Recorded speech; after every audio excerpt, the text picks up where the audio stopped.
What's up, guys? Yegi here. Welcome back to the Yegi Project. Today's update is very interesting. I got a minivan. I'm joking. It's not that interesting, but it's kind of cool for me, for a person who loves nice cars. I traded in my Range Rover for a minivan for practicality. I'll probably change my mind down the line, but right now I was like, oh my God, I'm so excited for my minivan, and I could never imagine myself saying this, and I just see how my friends are literally gonna make fun of me for this. I don't know why it's such a thing of being a soccer mom or a minivan driver. It's like you either love it or hate it. There's no middle ground. It's like you are gonna do it or you're just never gonna do it. And I was like, I just want to have a practical minivan, and this is gonna be me. I want all of us to fit in there. I love the sliding doors. I just want to push the button. I don't want any doors in my way. I like the 10 cup holders that I could put my juice, I could put my Starbucks, I could put my water, I could put a baby bottle, I could put the kids' juices and waters. It's just the practicality. Oh my God, minivan should sponsor me for this. So like I said, I'm in a stage of my life where this project of me with trying to manage 3 kids now is everything material wise is going to be very useful and practical versus just me wanting it because it looks good or I like it or I want it, right? Everything has to have a purpose now. That's my project currently, and we started out with switching out our cars. Jumping right into today's episode, today's guest name is Anita, and what I loved about her is that after being a corporate boss for many years and having the status, the title, she decided that she wants to just be a stay-at-home mom and homeschool her kids to be able to spend more time with them and do learning in an out-of-the-box adventure format. But the plot twist for her was after she got the hang of that and the kids were kind of in the groove of things with the homeschooling, she was bored because, she was a corporate boss. When you are used to working and managing a lot, you want more when you don't have enough on your plate. It's just satisfying to be able to do more. So this is when she had the desire to start her own business from home and begin her entrepreneurial journey. So let's get to know her a little bit more from her point of view and pick her brain a little bit about how it is managing that, what homeschooling is about. Oh, and also we really touch base on how to have really good relationships, which is a great foundation to have a happier life, and also how to pick the right coach for you if you're going through any adversity in your life. Hi, I'm Yegi. I'm an entrepreneur and success coach who wants it all. Family, luxury, career, and the freedom to do whatever I want, whenever I want. And I'll do whatever it takes to get there. I created the Yegi Project to document my journey and inspire others to do the same. My mission is to change the world by influencing and leading others to do what they love and live fulfilled lives.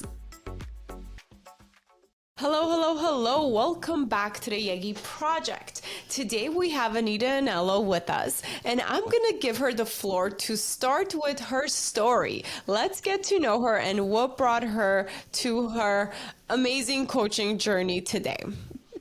Hey, Yegi. It's so great to be here with you today. And I'll just kind of give you like the high level. I had been an executive in the corporate space and really loved a lot of what I did for my job. I made great money. I had, title, accolades, all the stuff that went along with that. But I kind of had this stirring as we started having kids, my husband and I just had this stirring to start homeschooling. And we did that. We did that in the early days while I was working full time and had some great people come around us. But one of the things that I really wanted to do is stay home with my kids full time.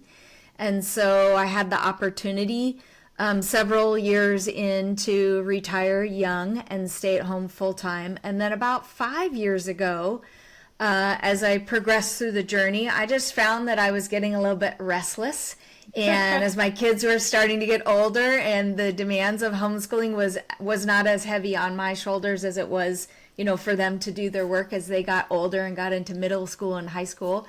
And so about 5 years ago, I went to my husband and I was like, I kind of am like restless to do something else. And he's like, I can see that. I can feel it. Let's talk about it.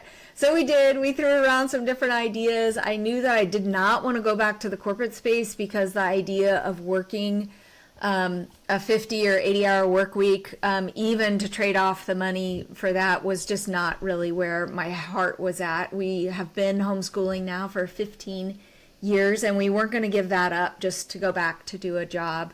And so I started some businesses. I started a couple different businesses. Some of them were fun and amazing, some of them not so much.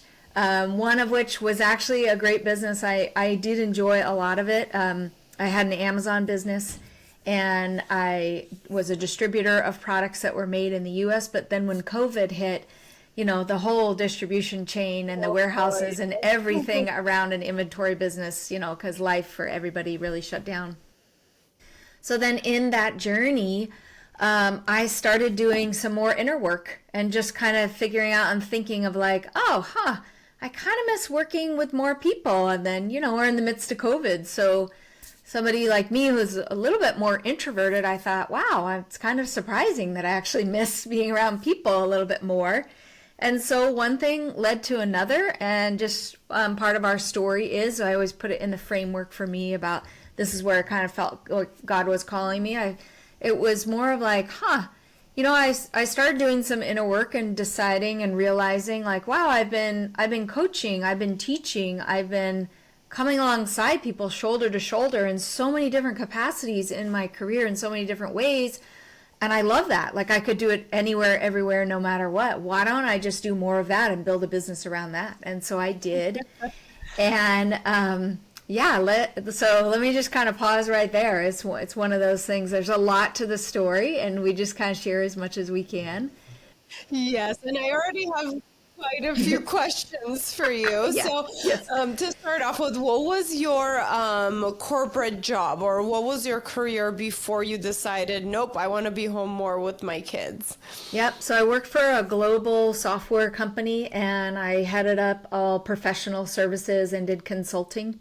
And I had a specialty in that. So I was an executive director, and one of my specialties was in the midst of relationships not going well with clients, and they were kind of on the verge of lawsuits, big lawsuits, that my job was to be able to come in and help mediate with those kinds of situations and help them to be able to communicate better and resolve their differences and come together and move forward. Oh, wow. So you were also a great problem solver, which Yes. I could see how that could be really handy with coaching. Sure. Yep.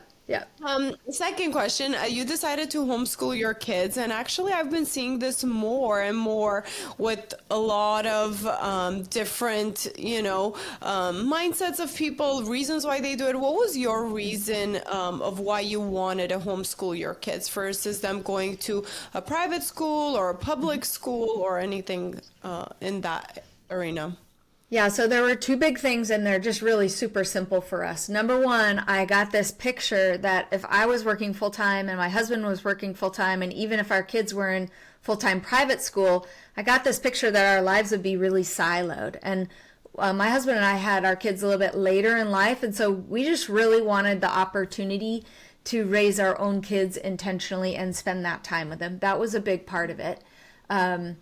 And then I also had just little simple things, like I would go to my husband and I was like, I feel like God's called us to homeschool our kids, and we just want to be obedient to that. What does that look like?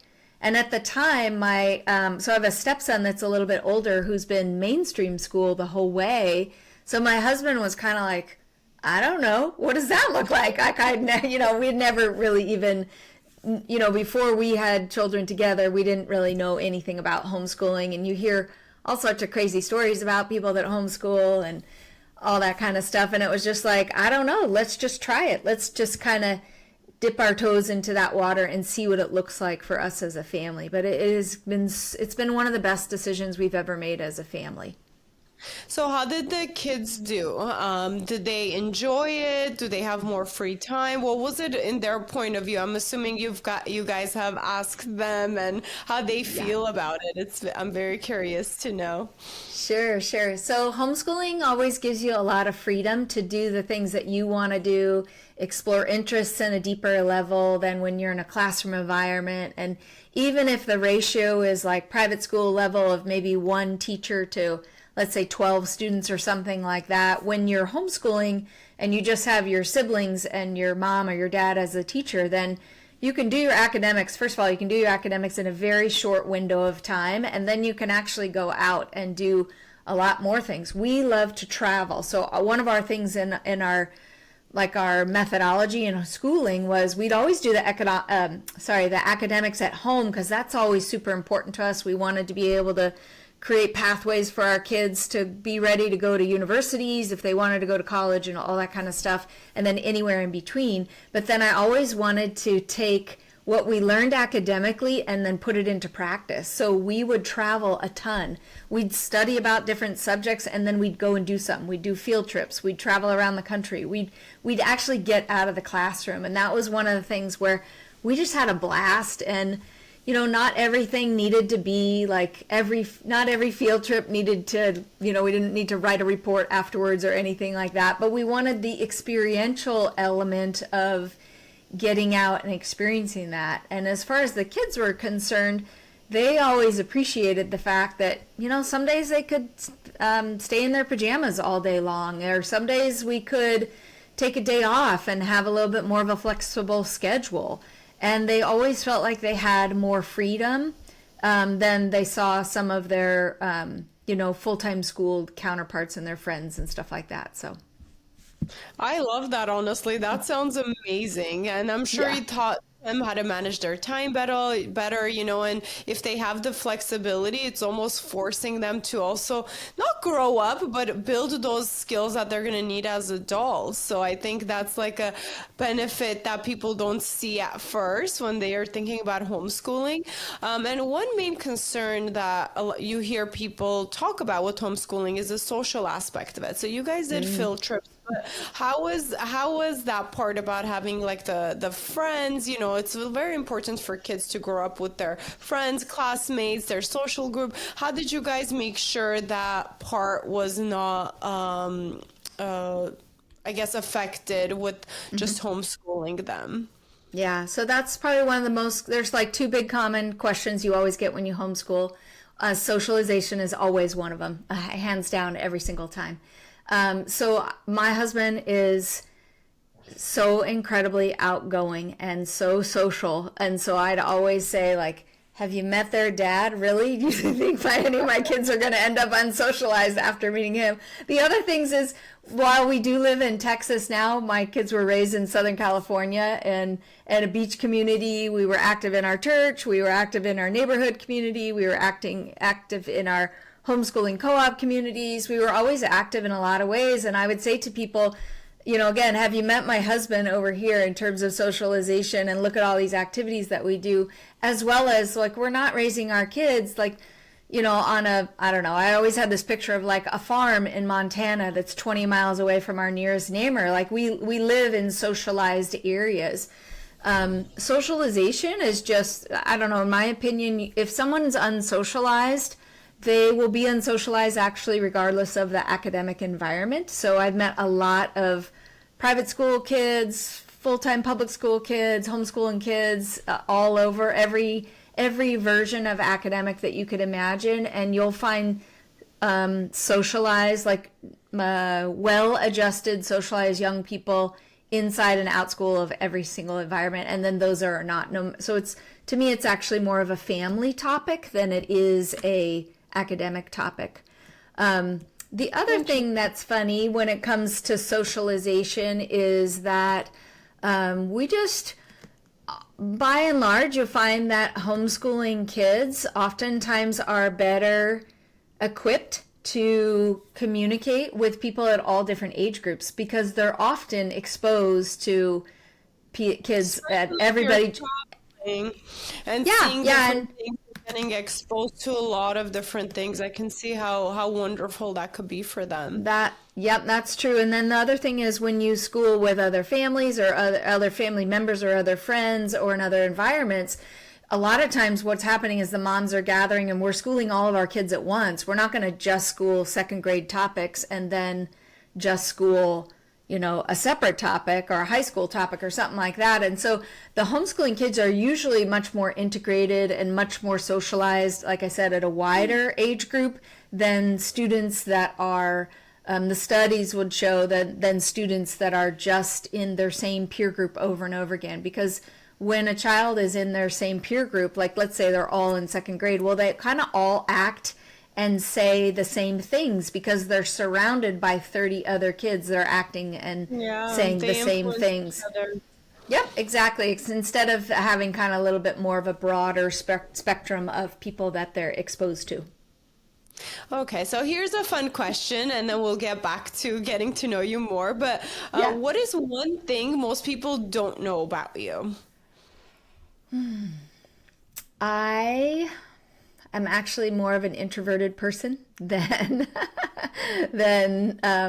probably someone would assume. I'm super comfortable in public environments and public speaking opportunities and on social media and all that kind of stuff. But my true nature is for me to be a little bit more introverted, and that's where I get my energy, is just kind of like quiet alone time. Oh, I love that. Do you meditate? Yes. Yeah, a lot of meditation and prayer and walks outside. Yes. Awesome. All right. So you specifically coach entrepreneurial-minded Christian women. So you have a very niche for your coaching clients. Can you tell us a little bit more about your business? And is that the only business you're currently doing? Because you did say you started businesses, or you started dabbling into the entrepreneurial area after or within COVID, or when you decided, hey, I'm itching to do something more. My kids don't need me as much. Yeah. So my sweet spot is helping those ladies that are successful in the corporate space, that are women of faith, that want to transition over to the entrepreneurial space. They have a skill set that is excellent where they are. They've done very well in their career in the corporate space, but they really have a deep desire to have more money freedom, more time freedom, and then be able, a lot of times they have, the way that they'll explain it to me is they have like this God-sized idea of a dream that's been buried deep down inside of them, and they want to be able to build a business around that. And so we help them walk through the process of building the business, getting the clients, building a profitable business, because it's not helpful to try to have a business that doesn't sustain our households. And then we do that with wisdom. A lot of times I have just a unique ability to problem solve. And instead of where a client will see like, I just don't understand how to get past this one block, this one problem, I often am able to see the problem with wisdom from just a completely different angle. And through that, then we're able to lay out a project plan and help them figure out the steps in order to be able to move forward. Yeah, and that's your problem-solving skills there again. Yep. Awesome. I'm just curious, what is the quote behind you? I could only see half of it on my screen. Oh, you chose that to be your behind you? Sure. It says, "Be strong and courageous. Do not be afraid or discouraged, for the Lord your God will be with you wherever you go." And I think probably just in life, there's just been a lot of things that we've walked through, both in business and in our marriage and our home life, that has caused me oftentimes to kind of rise up and just be able to recognize that in order to move forward, it takes courage. In order to take that next step and whatever it is that God's called me to, I just need to be able to have the courage to take that next step. Now, sometimes courage for me comes in the form of reading scripture and praying and hearing what my next steps are. Oftentimes it also comes from just chatting with friends and having my husband and I talk about it and really, really talking about it out loud. We have a phrase in our household, well, I'll say, I'm just going to say something out loud to just see if it sounds crazy. And my people in my house, they know, oh, okay, that means that mom's like, she's thinking about something. But when we speak things out, then our brains hear it a little bit differently. So when we speak things out loud and maybe declare a statement or talk about an idea, oftentimes it hits our mind in a different way. And so we're able to process it differently. And so when I started having these ideas about going back in the workforce, but as an entrepreneur, I would say things like, I'm just going to say this out loud and see if it sounds crazy. And it'd be like, oh, wait a minute, actually that's a good idea. Or no, often, sometimes there were those like, no, that's a bad idea. That's so super crazy. So those are some of the things that I do. It's also, like I said, we've been on just an interesting journey in our household. We've had some medical things go on in the last couple of years that have really caused us as a family to kind of lean into God and His Word, and just recognizing no matter what is going on, just have courage and take one step forward. That's beautiful. I have a follow-up question. It sounds like you guys are a very strong family, and you've mentioned a few times you had a talk with your husband so you guys can figure out what you're doing as a family. And I think that's so beautiful to see, like, strong couples actually communicating and figuring out the next steps for the whole family. And just from your verbiage, Yeah. I can tell you guys communicate well and you guys work together. Now, do you have any advice, or what are your secrets, or what have you learned along the way to be able to work, as a family, instead of I, and this is what I'm doing, this is what he's doing, this is my interest? Well, I think probably in the early years, maybe my husband was not super crazy about this idea, but we just talk about everything. We just process everything out loud, and even when it's hard, we still talk about stuff. We don't allow each other, we hold each other accountable to say, like, this is what I'm feeling, this is what I'm observing, this is what I'm thinking. And we have, over years, we've learned how to create a space that makes those conversations really safe. And so, and it's a lot of trial and error. It's taken a lot of time, to be honest about it. And there's been times where it's been hard to do that, just real candidly. But over a lot of years of knowing one another, we've been able to build that trust with each other, and that foundation that says, we're going to be able to get those thoughts out there. Now, we do also cover it with a couple of things. We try our best. It's not always perfect, but we try our best with respect, communicating to each other. And out of knowing that my husband has my best interests at heart and I have his best interests at heart. So the foundation of love is there, and even of the times where we would maybe say, in the midst of conflict, we'd say, like, I might not like what you're doing right now, but I love you, and I love you enough to be able to figure this out and work this out and talk it through. And so as we've modeled that for one another, and really not let the other person off the hook, and then created space for each of us to, bring our thoughts, our desires, our dreams, our vulnerabilities to the table in a safe place, then it's just cultivated that there's a certain amount of like mental intimacy that we need in life, and emotional intimacy that we need in our marriage and what we desire. And so we've worked a lot at really cultivating that. Like I said, we haven't always been amazing at it. In the last couple of years in particular, there's some things that have happened. Yeah. There's a couple of things that have happened that have really kind of like triggered, like, oh, okay, we need to keep working on that even more. Let's go. So. Well, I guess that kind of leads me to my next question. I always ask my guests, what is the hardest thing that you had to go through in your life or in your business that you either overcame or you're still working on overcoming? Or living with it, certain things we have to live with instead of fully overcoming. Okay, so life-wise, I would say we have walked through some medical situations as a family, from the time our youngest son, I was pregnant with him, to even more recently some health situations with my husband. And those are always hard.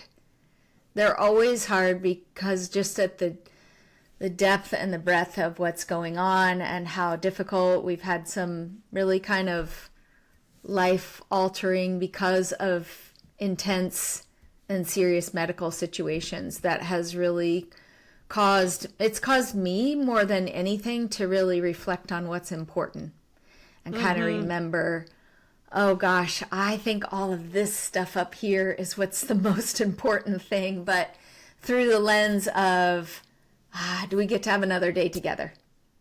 It just really resets your perspective on life. And so I'm always just incredibly humbled when I think of it that way. And it helps to really kind of, for me, it helps to ground me to see like, oh, wait a minute, Anita, don't forget what's really, really important. Yes, and I think all of us need that reminder. A lot of times we're stressed about, I'm gonna say it, stupid things until a health issue comes. A health issue comes, we're like, oh my God, nothing else matters. So the main thing is that we're healthy, we're here, we can still, work together and figure things out versus stressing over stupid things. So I think you're right. Well, and to add to that, let's be fair. Sometimes life is hard. Like sometimes it's kind of shitty. I hope that doesn't offend anybody, but that's just the really real about it. Sometimes it's just not easy.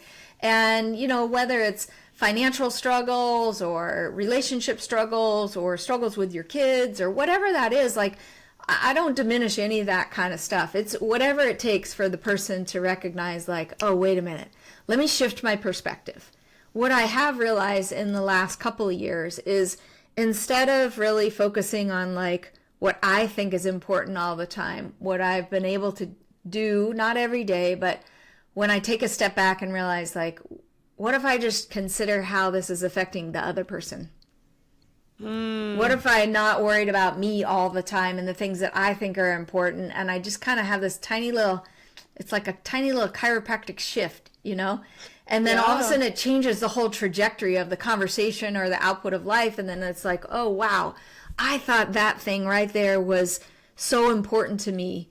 And at the time it maybe was, right? So I'm not diminishing. Everybody has their stuff that they work through, and no one thing is bigger or better or easier or worse or whatever. It doesn't, none of that to me really matters. It's more like, how do I react? And I think that's the biggest takeaway there is, how do I react to the things that are happening in my life? Because that's really what builds my character. Yes. Yeah, it's how do I react in a healthy way and learn something from this and be willing to say, how do I have courage and walk through and say, okay, I can get up and do this again, even though it's hard. That I think that's when we can really be overcomers. We can achieve the things that we want. We can be strong and we can actually move forward. It's when life gets us so down that we don't feel like we can do anything else. That's hard. It's hard to recover. Now, as a coach, I know you've also worked with coaches in the past. So what is one thing that our listeners should look for in a coach? How do you pick the right coach for you? How did you personally do it? And what did you learn along the way? Yeah, I love that question because I've had some great coaches, but not a great fit for me. I've had some amazing coaches that were a perfect fit for me. And the criteria that I use is always this. So first of all, not everybody has to be coached by everybody that's out there. So just if you read a book about somebody and you're like, I have to be coached by that one lady or that one guy, maybe not. Maybe you can't afford them. I mean, there's a element of what their story says. There's an element of what their belief system is. There's an element that's important about how they even resonate with you. Like, do you feel good about you and yourself when you connect with them and you have an interview call? Or do you walk away feeling like, now I feel like crappy about myself? Like, so it's this discernment, right? It's not necessarily a checklist, although I think there are some things that are really important about it. Like, does the coach say and encourage you to think through your own problems, or are they just trying to spoon feed you solutions? Those kinds of things. Does their voice resonate with you? Does their story resonate with you, or does it drive you crazy? I mean, that's okay. These are okay things to admit, by the way. These are okay things to be honest with yourself. The other thing is, am I willing to invest? If I, as the person that's going to be coached, am I willing to invest with somebody so that I can do the good work that I need to do and make the breakthrough that I need to do? Because we can all only go so far on our own, and then we actually need other people to come alongside of us to help us with that breakthrough. So the other thing is, if I'm the person that is going to be coached and I'm only willing to to consume like all the free content. By the way, there's amazing free content out there. If that's where you're at financially, then be at that spot. There's no issue with that. But when you are ready to really make an investment, it's because we only really show up and do the work most of the time, almost 100% of the time when we invest in it. And so again, while free stuff is fine, there's nothing wrong with that. There's a lot of amazing stuff out on YouTube videos and downloads and all that kind of stuff. They're awesome. But when you're really, really, really ready to say, I'm committed to do this thing, coaching is really the way to go. The other part is that when I pay a big ticket price to go and invest in myself and my coach, then I show up differently. I mean, I'm like ready to go because there's money on the line. And so you have somebody to hold you accountable. That's the other part is like, oh, I'll do it when I get to it. You have somebody who's going to be like, hey, where's the work? What have you done? Yeah, Well, here's your exactly. assignment this week. Yeah, exactly. Because there is a lot, what we're talking about and being like, we're talking about somebody who's willing to be coached, right? So I have a criteria for my clients when they come into our system. It's a whole application system for two reasons. Number one, I want to make sure that they're a good fit for us and that we're a good fit for them. And I support a community of women. I don't want somebody coming in and messing up the community who's not supposed to be there, who's, I don't know, maybe going to be a complainer or not ready to do the work. No, that's awful. No, nobody wants that, right? Like my clients don't want it. They don't. The people that are in my mastermind, they don't want that because they're paying for access not just to me but for the community at large. And so it's all of those things. I just would say try a little bit. My encouragement is listen, discern, and then try. And when it's not a good fit, go do something else, because I've done that too, right? I've invested in coaches and I get in and I thought something was going to be different, and I don't ever say it's something on them that they did wrong and communicating wrong. I just probably didn't hear. I take full responsibility and I say, I thought it was going to be like this, but it's turning out to be like that. And I realize, I love, like I'm a doer. I love to like follow through and achieve and go and do the things. That's how God's designed me. And so I want to be around people that are going to challenge me to do the same thing. So for me personally, when I get inside of groups that are, I don't know, a little bit too, not action takers, I'll put it that way. Then sometimes I've realized like, you know what? It's like putting on a piece of clothing that doesn't fit you. Oh, this is just the wrong fit. Let me just go ahead and take this off and then go put on something that actually fits me. And I just kept looking. Yeah, I'm so sorry to cut you off, but from what you're saying too, is if you listen to yourself, you will know if it's the right fit or not. So if there's any doubt or any negative emotions, any doubt, then that's not the right fit. But if you feel good about it and you want to give it a shot, but if you're afraid, then go forward with courage. I think fear is not the same thing as having a bad feeling or negative emotions. Fear is just there that we need to learn how to deal with and move past. Yeah. So I know when it's the right fit for me personally, it's like it's like this interesting combination of I'm kind of terrified, but I'm super excited all at the same time. And then I'm like, it's go time. Like that's a good sign for me personally. So it's like what you're saying. I listen internally for the discernment that says, yeah, this is a good fit. I don't want to walk away from a conversation feeling like badly about myself or feeling that I was shamed or, if those things start to come up, let me just say that that's not the coach for you. So because it's probably always going to be like that or worse. And we don't need that. Like we're designed to walk in humility, power, authority, all these things to mix together. We're designed by God to be able to say, I have purpose. And so who's going to help me, or how can I get help in walking into that next step of what that purpose is? Beautiful. Now, my next question for you is, you do offer some programs and you talked about community. Can you tell us a little bit about the different programs you offer?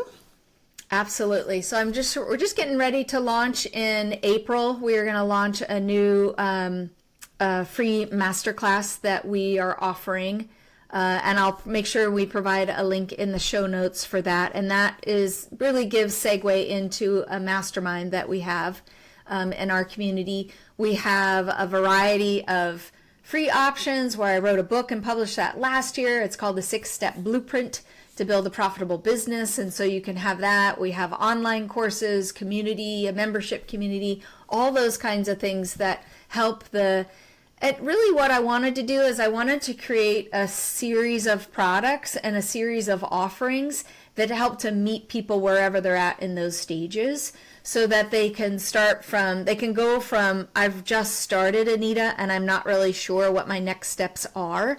And then, or I'm off and running and I know what I need as my next steps, but I need accountability. I need somebody to help me with wisdom, see how to craft the offer a little bit better, those kinds of things. And so our community has just a sweet gathering of ladies who are champions and cheerleaders for one another. And where we really have cultivated a community of ladies who know how to cheer other ladies up instead of feel like it's a competition all the time. Because don't you know, Yegi, when you show up and when I show up, even if we're talking about the same thing, there's no competition between us. We have full freedom to be able to share, like, she's amazing at her thing and I'm amazing at my thing, and we're just going to show up and do the things that we're good at, and both of us can shine. Yes, we're going to collaborate instead of compete. And I think there's enough money, enough business, enough everything, clients for everybody out there. We just need to focus on ourselves. And I think that was something that I learned the hard way. So I initially started my business in beauty, and there is a lot of competition in business like that. And especially nowadays in the online world, you can go crazy looking at all the different businesses, all the different products that you compete with. But when I learned that, everything is there for everyone, there's abundance, we can all have clients, we can share the education, everybody could be great and still have clients, then everything was fine. It's almost like it lets you breathe instead of trying to waste your energy on competing with other people. Oh, yes, that's so good. That's so good. I love that. Now, I know we don't have a lot of time left. I do want to ask some of the fun questions. I always like picking my guest's brain. We talked a lot about I feel like purpose as well. But this question I love asking, and it could be a deep question. You can take a moment to think about if you haven't thought about it before. But what does a happy and fulfilled life look like to you today? That for me looks like the combination. I used to think it was only money freedom. And now I would say for me, I need to have equal amounts of time freedom and money freedom. Because with money, we can do a lot of great things in the world for our own household and for others, and whatever that looks like for each of us. I love that part of it. I love being able to have the freedom in my business to have the finances flowing in and have great, revenue coming in. But I also equally love to have time freedom. And that's because I want to be able to spend time with my husband, with our kids. I want to be able to go away from the business and have rest and relaxation, because I know for me, the more time I have to be able to spend away from the business, to have downtime just to reflect and just pause and figure out next steps, and for me, plan and pray and discern what those things are, the better I can show up for my clients. And so there's equal amounts that I need. I love to be outside. I love to hike. I love to garden. Those kinds of things they really fulfill me, to be out in the garden with my kids and the dogs. I mean, really, like, that's that, or being on a vacation on a beach somewhere. Those are probably my two favorite categories of activities. And so I love being able to have the freedom to do all of those things together, and then do them with our people, right? It'd be no fun if I was doing all this stuff by myself. I'm really so grateful to have really some of my biggest cheerleaders be the ones that are right here on the other side of the doors to my office and living with them. I love it. So we also talked about having, the purpose to help others in the community. Now, if there was one thing you can change in the world, what would that be? That's a good question. I've been kind of thinking about that. I read that a couple of days ago. One thing. I think one thing is for everybody to know that whatever their heart's desire is, that it's available to them. And I have a follow-up question. How does somebody get to that point? Because it sounds great, but I know for some of our listeners, if you don't believe that, you're not hearing it. So can you elaborate a little bit more? Sure.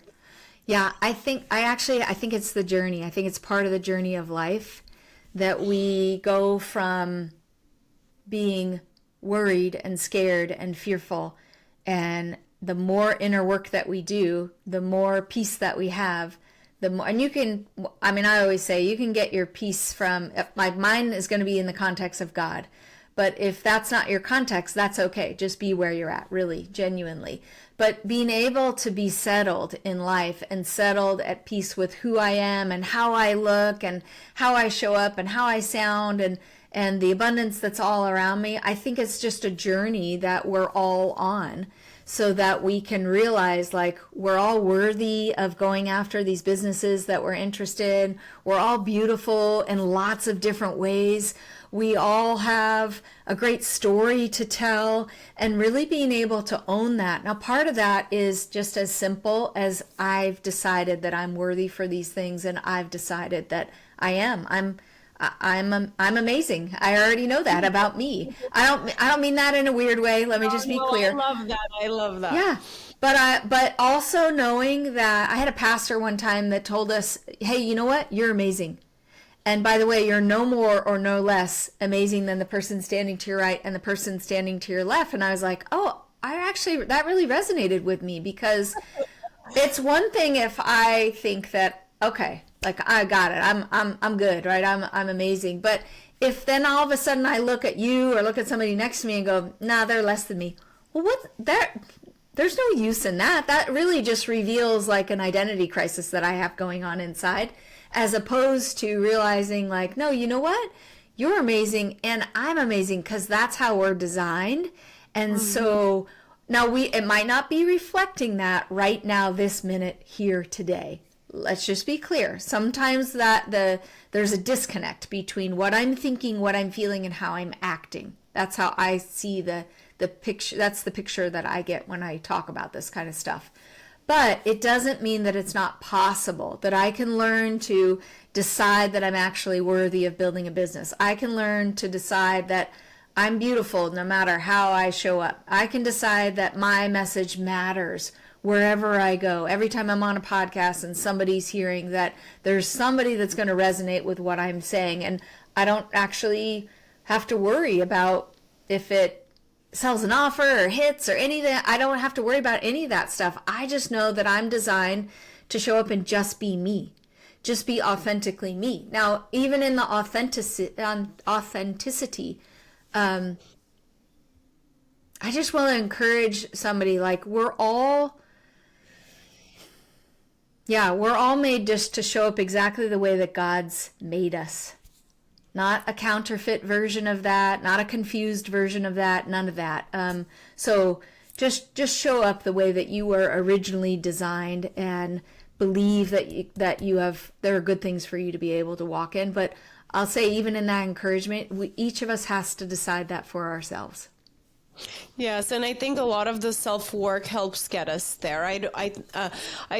In this world that we grow up in, and especially if we haven't had parents who have done the self-work themselves and molded us to be like this confident, self-loving person, we do need to put a lot of work to get there. And I love that we are talking about this more and more, and hopefully, like, as we raise our kids in this generation, they can really like love and accept themselves exactly how they are.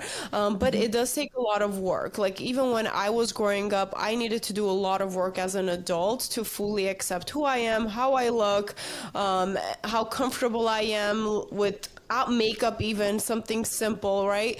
But I believe that it's okay no matter where we are now. If you're not there for our listeners, we do need to do that self-work. And that's why you're probably listening to this podcast, and that's probably why we're even talking about it.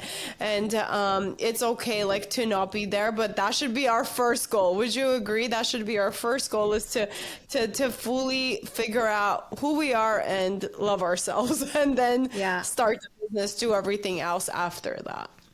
Yeah, one thing, Yegi, that's really interesting, the mechanics of building businesses or growing businesses or scaling businesses, only about 15% of what we do in business is actually the mechanics. And the mechanics are actually pretty easy. The other 85% is all the inner work. This is the hard work. And it is so worth it, because that's how we mature. That's how we grow. That's how we get past that, maybe that wound that happened when we were young, or that, and honestly, I'd say you could have great parents as examples or not great parents as examples, and we all still need to do the inner work of growing and maturing and believing in ourselves and deciding that, hey, I'm worthy and I am loved, and I can go out and do these things that support and love other people. We're not talking about going out and doing things that are dangerous to yourself or harmful to others. What we're really discussing is, how do we bring more light to the world? How do we bring more life to to ourselves and those around us? How do we bring more love, right? Like all of the basis of life is really light, life, and love. And so how do we bring more of that in what's already inside of me? And in order to do that, I do have to do the inner work, both in my head and my heart. Sometimes that's the biggest part of the journey. When we're in a career or growing a business or whatever, sometimes it's all like right up here that needs to happen, and then right in here in our hearts, like that's the big work. And let's not diminish the fact that it's also the hardest work that you'll ever do, but it's the most rewarding when you can get on the other side of it. Think about how many times you've been in a relationship of anybody, friend or spouse or whatever, or parent or whatever, it wasn't going well, but when you pressed in and you did the hard work to be able to have breakthrough, then it was so much better on the other side, even though at the time you're kind of like, I don't really want to do this. This is not fun. But it's the same thing with ourselves, right? When we really genuinely take a step back and do the inner work in ourselves to show up and be our best selves wherever we are in our journey, that's probably one of the most fulfilling parts of the whole journey. It's just the work that we do, because then you feel like you grow and you stretch, and it might feel hard and yucky at times, but when you get on the other side of it, you can look back and go, yeah, you know what? I did that. And I can say, like, with pride, wow, I can do hard things, because then that just gives the foundation of doing more hard things. It really does. It really, really does. Well, we are running low on time, so I want you to please share with our listeners, where can they find you to connect? And also, what are your last words of encouragement before we sign off? Oh, I love that. So to connect, my business name is The Ripple Effect. You can find me at either anitaanello.com or therippleeffect.net. And just remember that effect is spelt with an A. And then a last word of encouragement. I just want to say to everybody that's listening, whenever you listen to this podcast and you walk through the whole process, we've actually talked about some things that are more academic, more ethereal, but also really we've given you some practical steps to take your next step forward. So I just want to encourage you, whatever was just that one thing that you heard today that you can implement right now today, then go ahead and do that. Like, I really want to encourage you, just take one more right step of integrity on whatever it is that your journey is, and you can do it. We're believing for you. We're believing in you. We'd love to be able to hear from you. I also just want to thank Yegi for what she's doing, the work that she's doing on this podcast. Man, you really are a ground shaker. I just really appreciate all that you're doing. You really are so amazing. So thank you so much. Thank you, Anita. Right back at you. It takes many, many of us to really make a difference. And I always love connecting with like-minded women, especially, but any individual like-minded, I love connecting with. And honestly, I asked a lot of questions about the doing homeschooling the kids, because lately I've been itching to travel more again. And my kids are toddlers. Technically, they Yes. shouldn't even go to preschool, but I've been thinking about it, but I don't know. It is a lot of hard work, but I appreciate your kind of your guidance or your wisdom on that as well Sure. from your experience. Absolutely, until- absolutely. I'll say if you ever want to reach out, you have my contact information. We can have a we can have a conversation about it. Well, you definitely fit my coaching needs as well. You know, a coach always needs more coaches. So. Yeah, no kidding. Thank you again, Anita, for your time, and thank you to our listeners for tuning in. I hope, like Anita said, you guys took one little thing out of this podcast at least and are ready to just take a piece of paper or just take action right now, because that's really the way we're all going to change and grow. But again, thank you, and see you next time. Bye. Thank you. Bye. Thank you for listening. Please rate and review this podcast. Follow and engage with us on social media under the Yegi Project. And if you're interested in being a guest, email info@theyegiproject.com. And don't forget to subscribe so you don't miss out on any future episodes.